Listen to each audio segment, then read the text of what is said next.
जय हिंद दोस्तों। एक फिर अगले टॉपिक के साथ हम उपस्थित हुए हैं और जहां पर हमने छोड़ा था पिछले वीडियो में अर्धचालक के प्रकार, जिसमें हम लोग एन टाइप और पी टाइप की चर्चा कर रहे थे। तो आज हम स्पेशली एन टाइप के बारे में जानेंगे कि ये एन टाइप अर्धचालक यानी सेमीकंडक्टर क्या होता है और ये कैसे काम करता है, किस तरह से वर्क करता है, इसकी व्याख्या हम लोग करेंगे। तो जैसे कि हमने पहले भी बताया है कि एन टाइप सेमीकंडक्टर बनाने के लिए क्या किया जाता है, शुद्ध सिलिकॉन या जर्मेनियम क्रिस्टल में पंच संयोजी तत्व, पेंटावेलेंट तत्व, 5 वैलेंसी वाले तत्व को डोपित कर दिया जाता है, मिला दिया जाता है। तब जो अर्धचालक हमारे पास प्राप्त होता है उसे क्या कहते हैं, एन टाइप। और वो किस तरह से कार्य करता है इसको हम आगे इस वीडियो में देखेंगे। तो सबसे पहले तो इसकी परिभाषा देख लेते हैं कि जब शुद्ध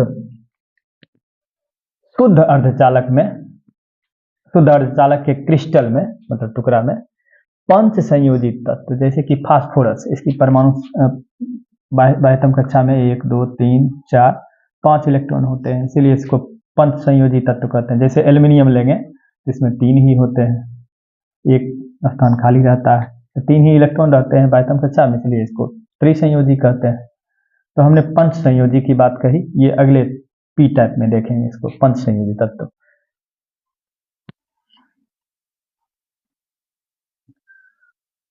तो पंच संयोजी तत्व का डोपिंग अगर कर दिया जाता है, डोपिंग मतलब मिलावट कर दिया जाता है, तो इसे एन टाइप अर्धचालक कहते हैं। अब ये किस तरह से कार्य करता है, इसकी क्रियाविधि, वर्किंग के बारे में हम लोग देखते हैं। सबसे पहले तो हम लोग ये मान लेते हैं कि ये एक पूरे सिलिकॉन क्रिस्टल है। एक सिलिकॉन ले लिए, जर्मेनियम भी ले सकते हैं। ये पूरे सिलिकॉन का क्रिस्टल है, इसमें बहुत सारा सिलिकॉन कण होगा जिसको हम नहीं दिखाए हैं, और इसमें चूंकि फास्फोरस का डोपिंग किए हैं तो बहुत सारा कण इस फास्फोरस में आ गया होगा। हमने केवल एक फास्फोरस कण की बात किए हैं, इसी तरह सबके साथ यही नियम लागू होगा। हमने माना कि ये पूरे क्रिस्टल सिलिकॉन का बना हुआ था, इसमें क्या डोपिंग कर दिए, फास्फोरस का डोपिंग, कुछ फास्फोरस का पाउडर इसमें मिक्स कर दिए, तत्व मिक्स कर दिए। तो जैसे ही फास्फोरस का डोपिंग किया जाता है, फास्फोरस जो है सेंट्रल परमाणु, केंद्रीय परमाणु का स्थान ग्रहण कर लेता है, यानी अंदर आ जाता है, और अपने आसपास के जो सिलिकॉन है उसके साथ कोवेलेंट बॉन्ड बना लेता है, सहसंयोजी बंधन बना लेता है। तो जैसे ही इसमें फास्फोरस डाले, हमने एक कण की बात की, इसी तरह से बहुत सभी कण के लिए होंगे। तो जैसे ही फास्फोरस का डोपिंग किए, फास्फोरस का कण केंद्रीय परमाणु का स्थान ले लिया। अब चूंकि इसमें अभी बताए हैं कि इसकी संयोजकता 5 है, तो इसमें 1 2 3 4 फास्फोरस के 4 इलेक्ट्रॉन यहां दिखाए, एक और इलेक्ट्रॉन, 5 इलेक्ट्रॉन होंगे। तो जैसे ही फास्फोरस सेंट्रल केंद्रीय परमाणु का स्थान ग्रहण किया, ये अपने आसपास के 4 सिलिकॉन परमाणु से क्या किया, सहसंयोजक बंधन बना लिया।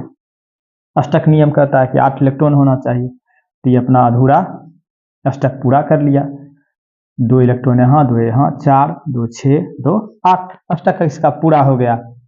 लेकिन अब इसका तो ये इलेक्ट्रॉन का क्या होगा, ये इलेक्ट्रॉन तो क्या हो गया, फ्री हो गया।